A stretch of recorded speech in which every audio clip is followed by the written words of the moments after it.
we will go to his Georgia teammate, Devonte Wyatt, as your number 2 defensive tackle in the 2022 draft, the 4.77 in the 40. Another key player on this Georgia defensive unit.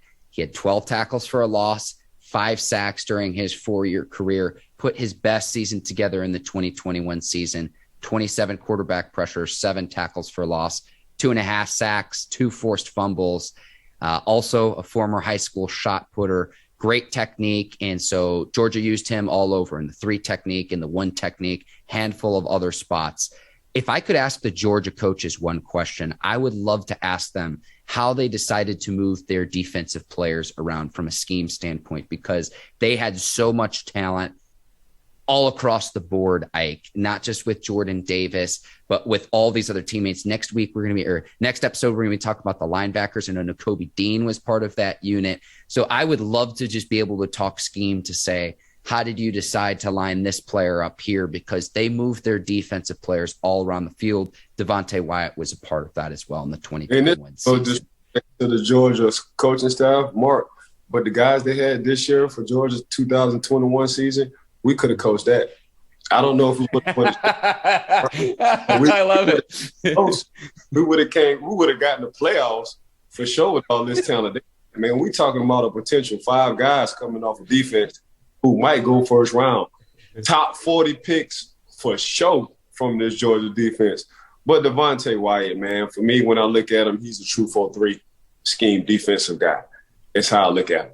You know, even though he can play inside or outside because he's that explosive, what popped out on tape for me was his lateral movement. What popped out on tape for me was his punch and his quick hands. That's what popped out on tape for me. So, no, he's not a Jordan Davis. No, he can't be 6'6", 341 and run a 4.7. But he did run a 4.7 at 6'4", 304. So I take that any day. But for me, I thought he had a little bit more lateral movement than Jordan Davis when it came down to the interior. You know, he's a sideway guy, go up the field. When I look at him, I look at Aaron Donald.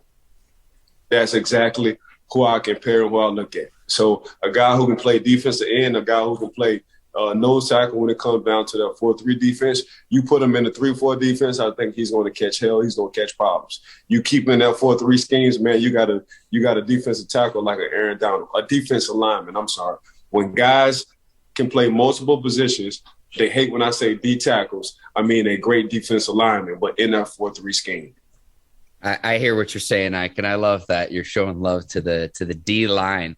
One thing I'm curious about with Wyatt, and I know that this is a thing in the NBA, he's 24 years old entering the league. So from a development standpoint, is he kind of already physically what he's going to be in the league? That's just one question I have, one note of concern that I have, because if you're entering the NBA at 24, it's like this guy is kind of what he is at this point versus if you're entering the NBA when you're like, say, 19 years old. Correct. He's grown. His maturity level is high. Going into the league at 24 years old, like you say, Mark, his body has already developed. Now he just needs to get his IQ from a football standpoint on the NFL level. But you don't have to worry about anything off the field. He going to understand what it is to be a professional. You ain't got to worry about none of that BS. So you're getting a guy, even though he's 24 at the age, me as a rookie, he's going to already be ready to come on the field and damn near be like a dad.